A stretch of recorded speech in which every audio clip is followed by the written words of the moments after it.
morning, all. Happy Mother's Day to all mothers and motherly figures. It's the church service going great so far. We have said, before the church started, I saw a lot of you greeting the mothers in our church. We have listened so much about the mothers of the Bible, but there's still one mother that we are missing, and that is God. God has loved us like a mother, and that's what we will be meditating on right now. So I'll be reading Isaiah chapter 49, verses 14 to 16. Let us all stand if we can to honor the word of God.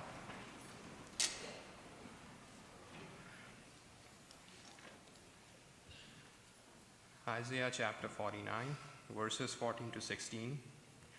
But Zion said, "The Lord has forsaken me, my Lord has forgotten me."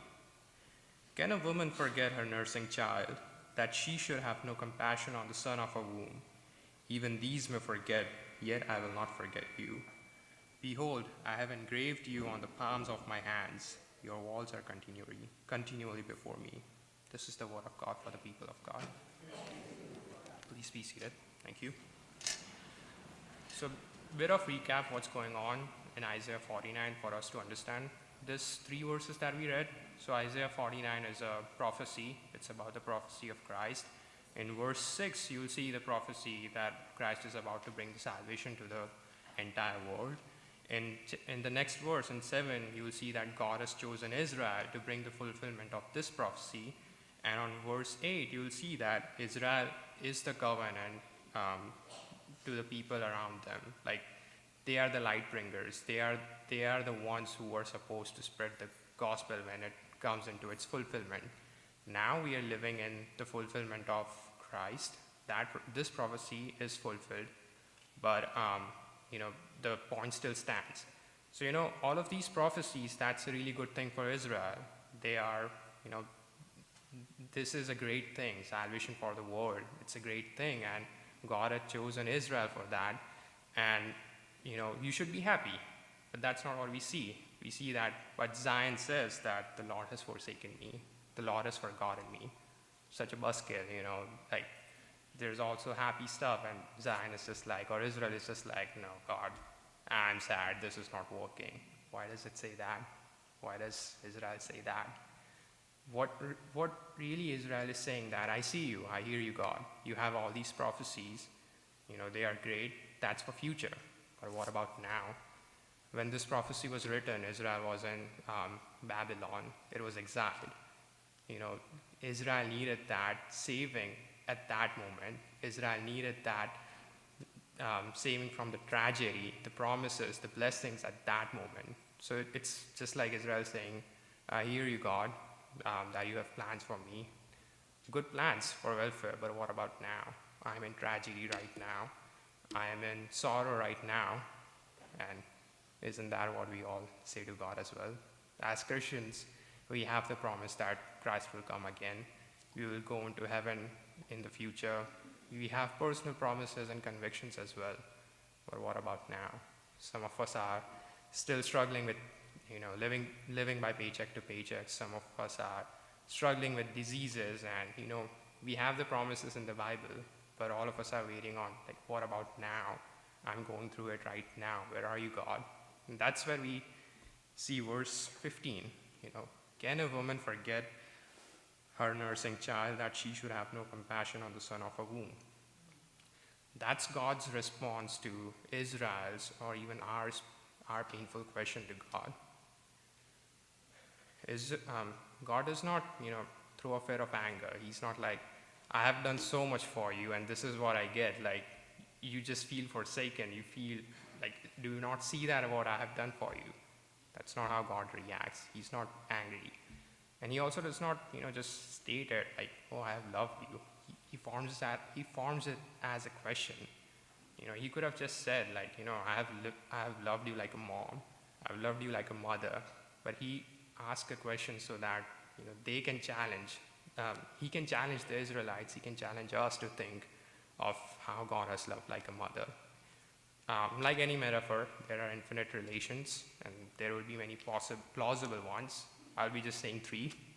The first one, mother is inseparable from her child. Um, you know, even before birth, the mother changes physically to support the newborn infant that she will bear. And, I'm sure that all the mothers know about that. And even after birth, the only thing that would be on the mind of the mother is her child.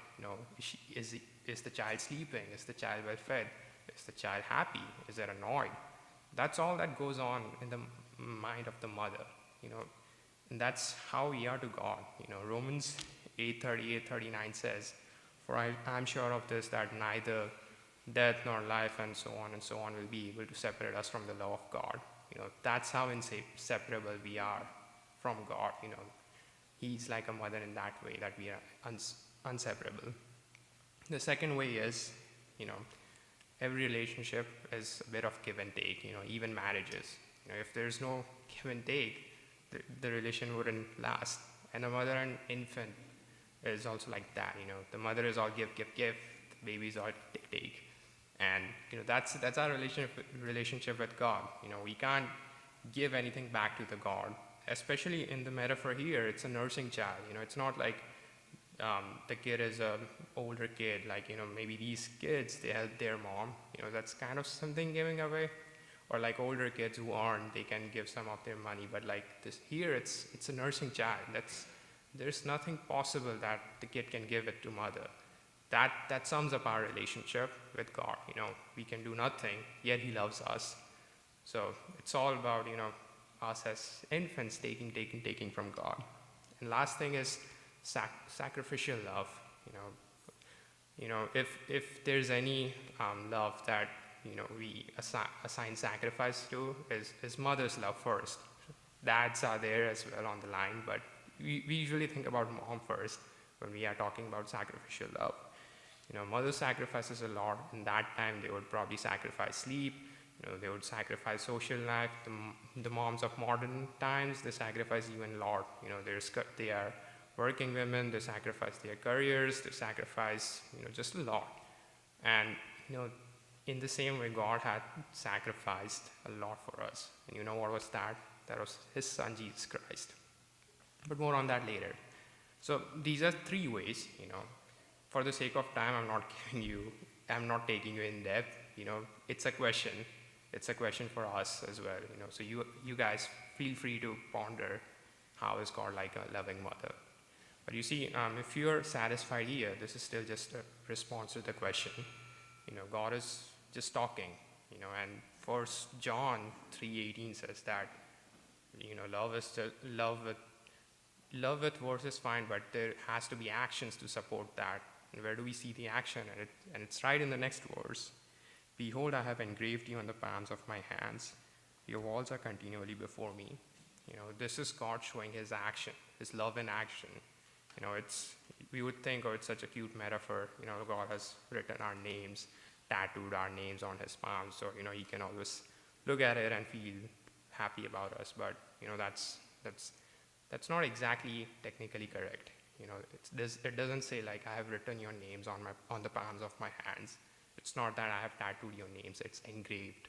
In the original Hebrew, or even in Gujarati, it says kotar, or engraved. It means that there's a rock, and you engrave a rock with hammer and chisel.